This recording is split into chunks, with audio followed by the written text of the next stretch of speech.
Donc, je m'appelle Marc Descombas, j'ai 34 ans, je suis ingénieur et docteur spécialisé dans la vision par ordinateur. Donc, j'ai créé une carrière dans la deep tech en vision, d'abord dans le milieu académique, puis dans le milieu startup. Si on va sur les profils non techniques, on se retrouve à avoir besoin de chefs de projet pour définir des nouveaux use cases. On se retrouve à avoir des personnes qui sont capables de créer des modèles économiques avec de l'IA. Et l'IA était quand même quelque chose qui coûte cher en production. Donc il faut trouver le bon trade-off. Donc on a besoin de profils financiers. L'IA manipule beaucoup de données. Donc qui dit données dit enjeux légaux derrière. Donc des profils qui viennent du milieu du droit. L'IA, c'est un grand mot qui veut tout et rien dire. Et pour pouvoir redonner de la valeur à ce mot, il faut avoir des gens du milieu du marketing. On est en pénurie, donc on a besoin de RH pour aider à l'accompagnement de formation et définir les nouveaux besoins.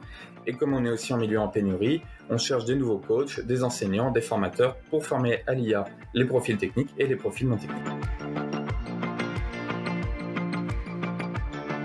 De l'exec, c'était de créer une boîte à outils pour permettre de comprendre, évaluer, construire et piloter des projets avec de l'IA à l'intérieur. Donc on souhaite bien sûr faire une formation pour accompagner et réaliser des projets basés sur les besoins et le constat de nos étudiants. Donc souvent quand on arrive à la trentaine, quarantaine, cinquantaine, on constate qu'il y a des problèmes dans nos métiers, qu'il y a des choses qui manquent et on se dit finalement peut-être que l'IA pourrait le résoudre. Et donc là, c'est l'objectif de cet Exec Master. On souhaite aussi faire prendre conscience et intégrer les dimensions sociales et écologiques, car l'IA est une source de solutions, mais peut-être aussi des fois des sources de problèmes. Et donc on souhaite vraiment montrer que l'IA est un outil qui permet d'améliorer les processus. Et la dernière chose que j'aimerais mettre en avant, est que le plus dur aujourd'hui, c'est de désiloter nos activités, de rencontrer d'autres personnes d'autres secteurs. Donc le but de cette formation, c'est de permettre de rencontrer justement des avocats, des chercheurs en IA, en vision, dans l'analyse des émotions, des entrepreneurs, des développeurs, des personnes dans le milieu de l'humanitaire qui ont des besoins spécifiques où l'IA pourrait être une solution, pour justement ouvrir le champ du possible et permettre à la personne qui le souhaite de pouvoir s'appuyer sur les compétences adéquates. Formation, c'est de faire un overview 360 sur l'IA. Donc on commence avec le vocabulaire pour justement ne plus utiliser le mot IA et dire j'utilise des réseaux de neurones, de vision, de langage. Dans les réseaux de neurones de vision, je peux être capable de dire je veux un CNN X ou Y en fonction des usages. On doit aussi être capable de prendre conscience qu'il y a des enjeux sur les données, il y a des enjeux juridiques et que finalement notre formation elle a pour but de permettre de faire la gestion d'un projet innovant qui va intégrer l'IA.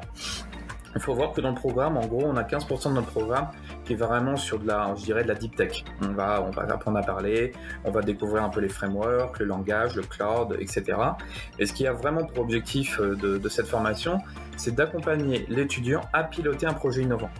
Le but, c'est de faire de la pratique, et avec une vision business associée, mais en comprenant ce qu'on fait. Il faut voir que le programme a pour objectif d'être compatible avec une vie professionnelle. Donc on ne cherche pas à prendre les gens en dehors, de les obliger à s'arrêter. Donc on a un programme qui est 100% en ligne, qui va être basé sur du coaching, comme là aujourd'hui on discute et on aura la même chose en termes de coaching, et qui va être sur des horaires qui sont compatibles avec sa vie professionnelle, donc autour du déjeuner. Et on aura des systèmes de mentoring qui vont permettre en fait d'accompagner les personnes et de répondre à leurs questions. Simple en fait, il suffit de contacter l'Institut Mines-Télécom Business School et de leur demander pour intégrer le programme.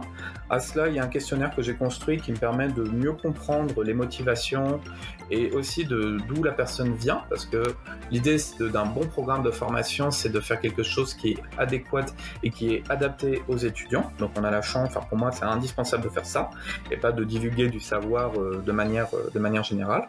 Une fois que la personne a répondu à ce questionnaire, il y a une phase de discussion qui me permet de mieux comprendre la personne, mais aussi de vérifier un certain nombre de fondamentaux. Donc évidemment de vouloir construire quelque chose d'innovant avec de l'IA. Et ce qui est très important, comme je l'ai un petit peu remonté au démarrage, c'est que je souhaite faire en sorte que les projets qui vont émerger soient des projets éthiques et sociétaux. Donc si demain vous voulez un peu plus vite créer du réchauffement planétaire, je ne serai pas très apte à vous accompagner sur ce projet-là.